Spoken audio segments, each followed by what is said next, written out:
Assalamualaikum warahmatullahi wabarakatuh. Saya Ridho Zakir Putra. Saya dari Universitas Islam Kalimantan Muhammad Arsyad Al-Banjari, Kota Banjarbaru, Fakultas Teknologi Informasi, jurusan Teknik Informatika. Saya di sini ingin menyampaikan tentang tauhid dengan konsep rububiyah.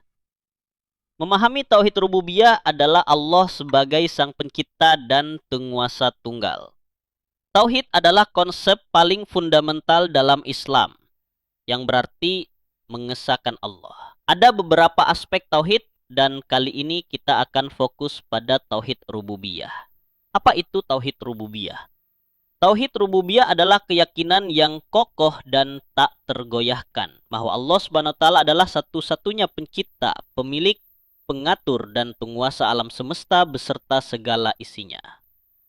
Ini artinya tidak ada sekutu baginya dalam menciptakan, memberi rezeki, menghidupkan, mematikan, atau mengatur segala urusan di langit dan di bumi. Bayangkan, segala sesuatu yang ada di alam semesta ini, mulai dari atom terkecil hingga galaksi terjauh, dari tetesan air hujan hingga gunung-gunung perkasa, semuanya ada karena ciptaan Allah. Tidak ada satupun yang terjadi tanpa kehendak dan pengaturannya. Allah adalah sumber dari segala kekuatan, kekuasaan, dan kendali. Singkatnya yang saya ambil, tauhid rububiyah menegaskan bahwa yang pertama, Allah adalah Al-Khaliq, sang pencipta, yaitu Dia menciptakan segala sesuatu dari tidak ada menjadi ada. Yang kedua, Allah adalah Ar-Razik, Maha Pemberi rezeki, yaitu Dia yang memberi makan, minum, dan segala kebutuhan makhluknya. Yang ketiga, Allah adalah Al-Muhyi, Maha menghidupkan, dan Al-Mumit, Maha mematikan, yaitu hidup dan mati berada dalam genggamannya. Yang keempat, Allah adalah Al-Mudabbir, Maha pengatur, yaitu Dia mengatur seluruh alam semesta dengan sistem yang sempurna dan tanpa cacat. Selanjutnya saya mengaplikasi tauhid rububiyah dalam kehidupan sehari-hari. Memahami tauhid rububiyah bukan hanya sekadar teori, tapi harus terwujud dalam setiap sendi kehidupan kita. Berikut beberapa contoh aplikasinya yang saya ambil. 1. Ketika sakit.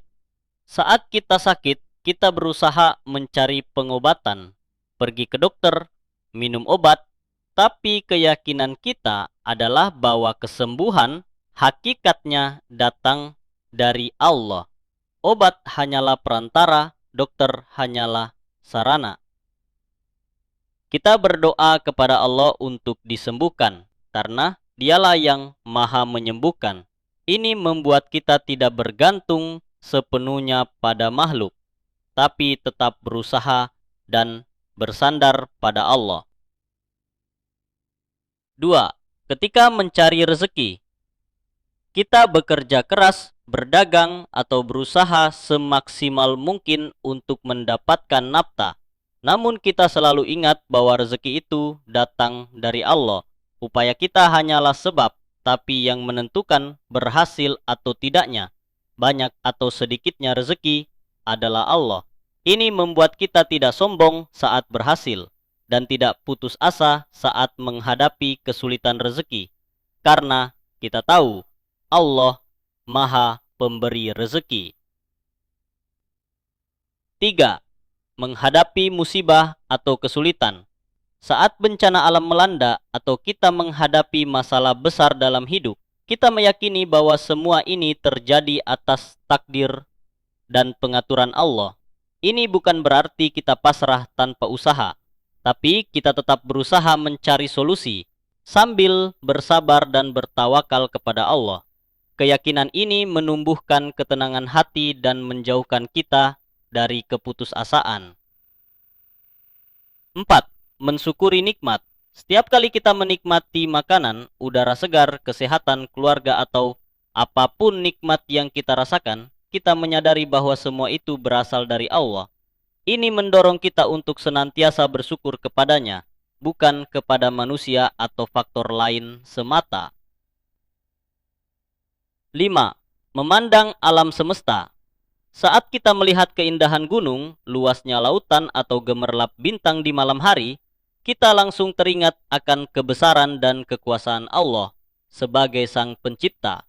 Ini menguatkan iman kita dan membuat kita semakin tunduk pada keagungannya. Intinya, Tauhid Rububiyah mengajarkan kita untuk selalu melihat Allah di balik setiap peristiwa dan fenomena alam maupun kehidupan. Kita berikhtiar, berusaha, tapi pada akhirnya kita berserah diri kepada Sang Pengatur segala urusan. Dalil-dalil dari Al-Quran dan hadis.